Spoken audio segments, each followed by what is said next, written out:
You remember Sega? No. No. I remember the Mark III, though. Well, they published video games like Fist of the North Star for the Sega Master System, based on the anime manga of the same name. Oh, this guy looks like he would be a black belt. This is, in fact, the original version of Black Belt. They didn't have the license in America. God. They just explode! Oh, it's so good. Yeah, no, see, I think it's, like, really accurate to its source material. Because you just do one hit on any normal enemy will just cause them to explode. I disagree, the animation is too smooth. And here, all the mini-bosses take 4 hits. Whoa, you got a bonus 10,000 points? Nice. Yeah. So all of the mini-bosses, all the characters in this, all the sprites, are based on, like, designs, specifically from the anime. Because there are some changes that happened between, the anime and the manga to make it, like, a little less, like, super violent. Yeah, I don't know, Kenshiro kinda looks just like Clark Kent or something. Yeah, and he looks a lot like John Arbuckle in the title screen, as you saw. Like, he's got a very weird, squished face. Well, yeah, that was what originally the American version was gonna be. It was gonna be a Garfield game. Right, that's why they were able to get Bill Murray for the Fist of the North Star movie. Right. I really inspired casting, I feel. Yeah, because they tricked him. Like, he thought he was gonna be in the other Fist of the North Star movie, but he went on this Fist of the North Star movie instead. What is a chipped... Is chipped Kenshiro's first name, or...? No, this means chapter. We're in the first chapter. Oh, okay. Which contains the entire first arc of the manga.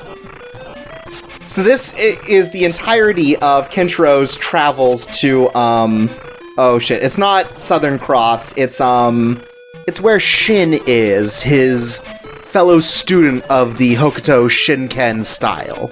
And his big brother? Right. No, it is Southern Cross. It is Southern Cross. So that's what this is, and all of the mini-bosses are like Shin's, apprentices, like Spade, Diamond, Club, and Heart. Oh, yeah. Whoa, look, you're big now!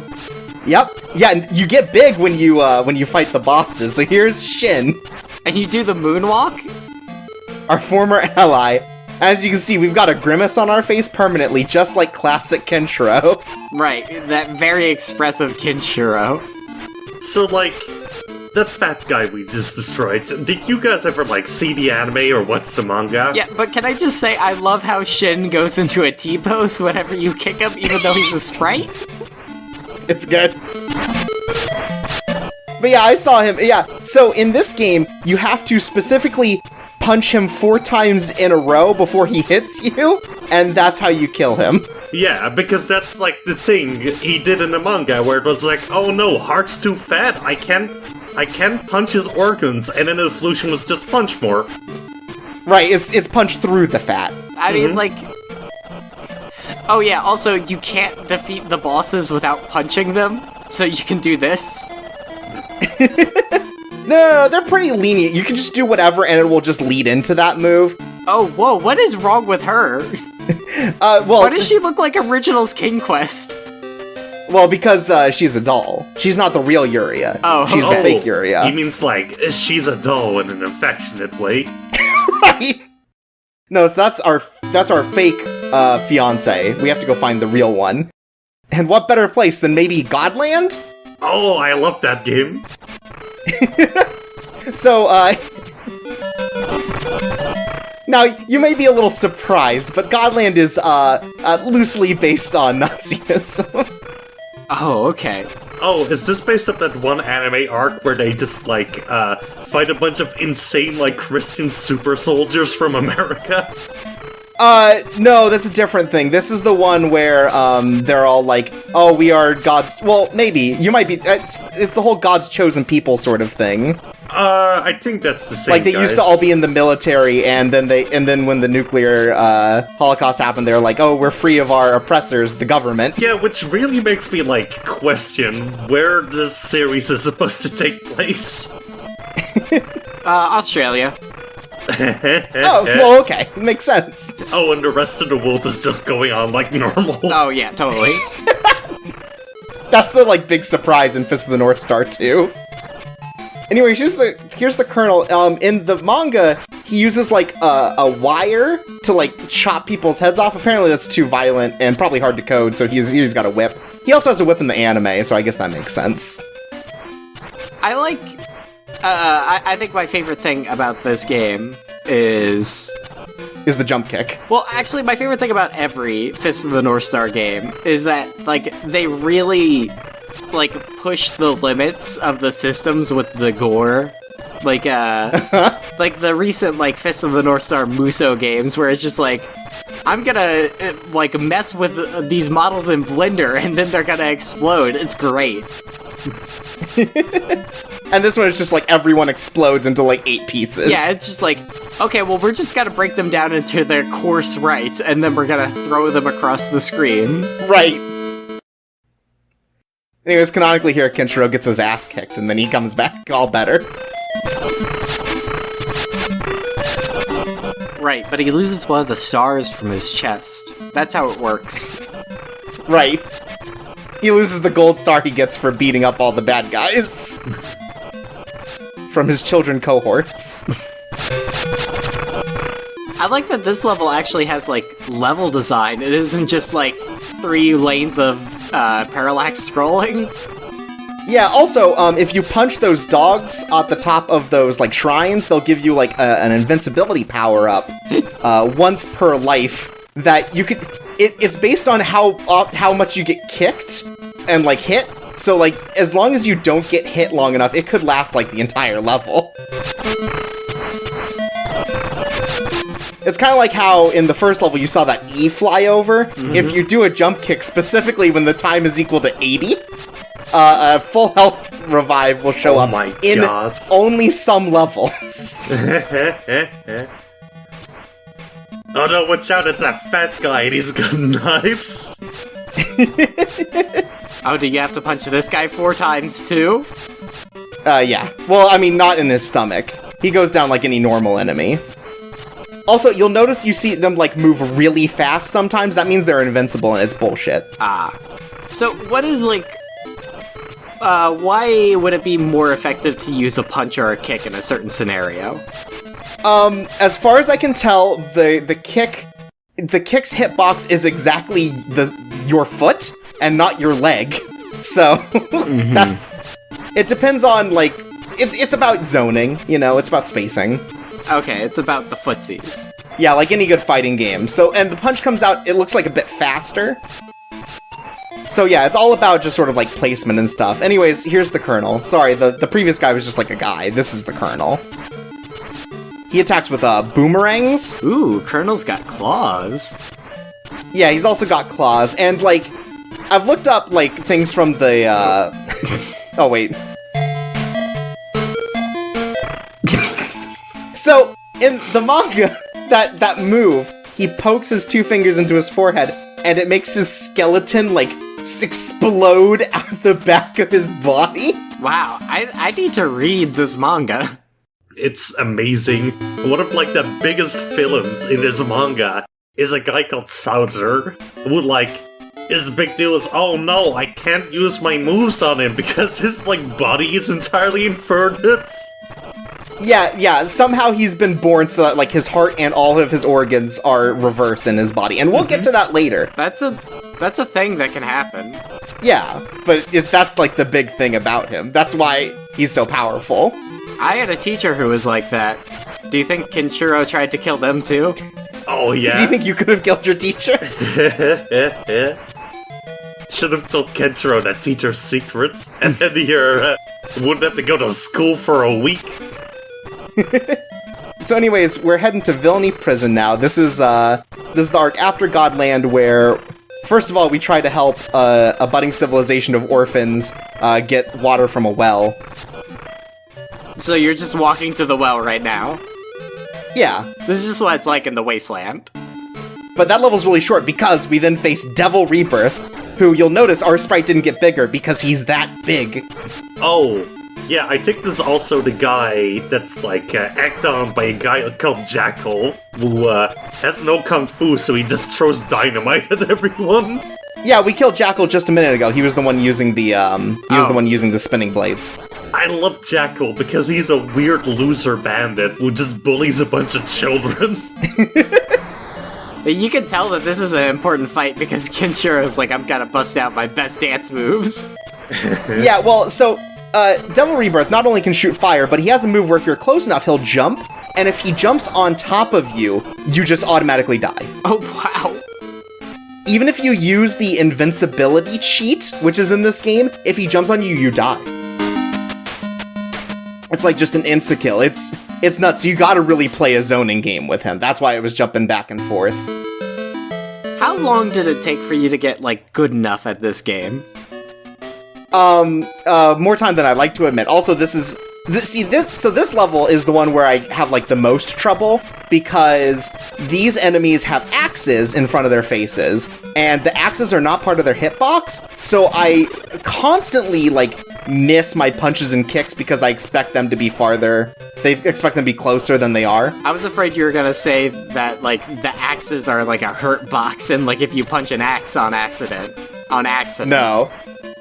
Also, this guy sucks ass because if you jump into him, he can just, like, do that whip move, like, over and over, and you have no invincibility frame, so he can just juggle you for, like, a significant part of your health bar. Like, there, right? Like, he can still hit you while you're in the air. I hate him. I'm kind of surprised that this game wasn't just used in the anime to save, like, some animation budget at one point. You'd think, but no. Anyways, I die because it gives me full health and starts me after the mid-boss, so, you know, like, just taking advantage of the game. Also, one thing to note, only 3 enemies can be on the screen at a time, so if you really want to try to kite them, you can, like, jump over them and then try to just continue to move forward. Oh, there was 4. There was a bird also. Oh yeah, the bird doesn't count as an enemy. You can kill it and you can fight it, but, like, it doesn't count as an enemy for the sprite count. Anyways, here's 2 fat guys, the most dangerous enemy we've faced so far. Because they can both throw shuriken. So, is there an enemy you have to defeat by pouring water on your Sega Mark III? No, not this time. Well, I mean, you could just beat the game by doing that. If by beating the game you mean it's unplayable after. Anyway, so here's one of our other brothers, Toki, and the way we beat Isn't that him... guy from Street Fighter V? No, yes, sorry. Yes, and. But we have to exchange blows with him, like 1-to-1, and the only way I could figure out to do this is just by doing this move right here. Just like in the anime! Because anything else, like, he can, like, kind of read your moves, right? Like, if you jump, he'll duck, kind of thing. And if you duck, he'll jump. Like, you have to make sure that you're doing exactly 1-to-1, because he always gets a hit in. Anyways, from him, we learned the Fist of Gentleness, which is a way to kill people without it hurting. Which is, like, one of the secret techniques about their particular, like, class of martial arts. I thought maybe they wouldn't explode anymore. Nope, still do that. No, they still explode, but it doesn't hurt anymore. Okay. Yeah, it doesn't hurt anymore, so now it's just very embarrassing. At least they're going quietly into that sweet night. Yeah. Yeah, Toki is, like, recognized as, like, a healer of the wasteland, but, like, in the way that, like, oh, you put someone through a painless death when they're already dying kind of thing. Right, he's just like, he's the guy who puts your dog down. Right. Yeah, I'm a great vet. I've killed so many dogs you wouldn't believe. Oh my god, these guys look like sprites from a DOS game. This is like Duke Nukem 5. I think these are the Bonanza Brothers. They're based off a character only known as Flamethrower Man. You might wonder why. Well, it's because they have flamethrowers. Anyways, I hate these guys the most. I will refresh my health after every single one of their fights because I just hate it so much. but I'd try, you know? It's not about Kenshiro giving up, right? You still gotta try. Anyway, here you can see me kite him for a lot longer than usual. I like the guys that are just like, oh no, he's getting away, and they run up and punch you in the back. Yeah, it's pretty good. Well, they know that they can't take me in a fair fight.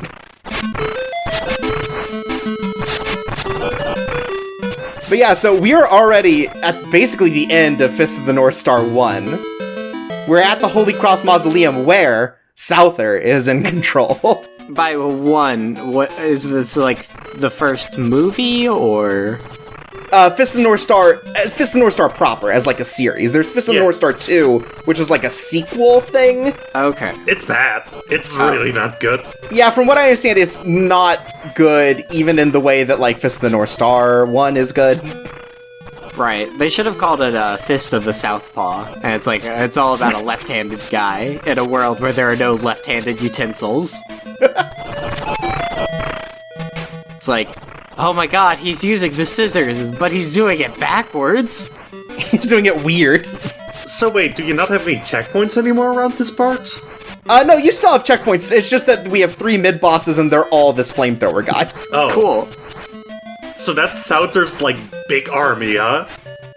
6 flamethrower dudes. It's a bunch of mooks and 6 dudes with a flamethrower. Well, don't worry though, he's got the secret of having inverted organs. Actually, that does come into play with his boss fight, let me tell you. Cool. I hope that they only have, like, 2 flamethrowers, so, like, the other guys just have to run and get the 2, like, dead people's flamethrowers, and just, like... Yeah, in the background, there's, like, sprites moving to see them carrying the flamethrowers. It's like they're, like, washing the goo off first. Anyways, I make a mistake here, because that dog on the shrine is the last one before this mid-boss. I probably could have taken them if I had invincibility going in, but oops. Sure, right. Well, it's okay. I'll take him a second time. It's okay. Kenshiro's, you know, a puncher. He can't handle actual flames. He's not a Superman. I mean, flamethrowers are a type of martial arts. I mean, they can be, I guess. I like it that this truck is, like, smaller than Kenshiro somehow. Well, Kenshiro's a very big man. Right. Yeah, he's like 8 feet tall.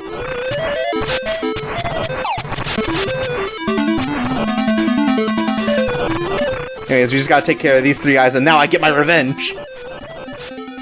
Again, I just think it's really bullshit that they have more invincibility frames in their movement than I do in the entirety of the video game. Yeah, that's bad Sega games. Yeah, that's a real, like, beat-em-up sort of move. Okay, but what if you were playing as Alex Kidd in this game? Oh, no, see, that would be cool. See, they do a conversion of Black Belt, but it's just Alex Kidd fighting a bunch of, like, nondescript mooks this time. Right, but they still explode. So here's Souther, and I kind of chump him because I know what his gimmick is. His gimmick is he can only get hit with very specific types of moves, and in a very specific order. So you have to start with a standing or jumping kick, a standing punch, a low punch, and a low kick. And then you have to do that twice, and then you punch him in the back when he's jumping. You punch him in the back so hard that you punch his front. Now, you may ask yourself, hey, Chorps, how long did it take you to figure that out? And let me tell you, I read the manual. Because, like, it's bullshit. They don't tell you anything, and you're just expected to figure it out? Well, maybe if you read the manga. In the manga, he doesn't, like, do a coordinated dance move where he does all these moves in a row. Anyways, here's Rao, the final boss. He doesn't even get a level. I wonder how they treat that in Black Belt, actually. It's the exact same, actually. Cool. Awesome. Now, in Black Belt, there's like a cheat to this fight where if you stay in the corner and just, like, punch him as he's jumping, he'll stay in the air longer and you can just cheat him out of all of his health. In this one, though, I have to actually, like, play footsies with him because he does twice as much damage as we do. Are you telling me that Black Belt has juggle combos? It does. It has exactly one juggle combo against this enemy. This one I have to play, like, way careful. This is like a very fair boss fight in the way that beat 'em up boss fights can be fair.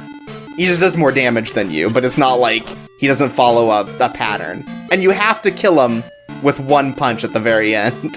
You do actually have to do a punch. Hell, same. And so he gives up his life energy to save our fiancée Yuria, who is dying of some kind of disease. Oh, okay, that's how it works. Yeah. And then it goes to the comic zone. And see, look, we did the whole story. Oh no, it's another doll! I thought he was, like, the way he picked her up, I thought he was just gonna throw her in the air. But yeah, that's the whole story of Fist of the North Star told in one video game. I thought it was beautiful. You know, like, I get it now. Ultimately, this is a pretty, like, lackluster game, but I find it a charming curiosity. I mean, like, not a lot of video games can say that they tell the entire story of, like, a manga or anime in one 20-minute experience. Like, imagine if you hadn't died. Yeah, wow. Now, it actually stays on that particular screen for a long time, because if you jam the up button, like, 20 times, it takes you to a secret 7th stage, which is just a boss rush, where you don't get health back between bosses. Oh, sounds bad. Yeah. Looks like it's time for a bonus video of this one episode Let's Play. No, this video is already over. And you, the viewer, are already dead. See you next time.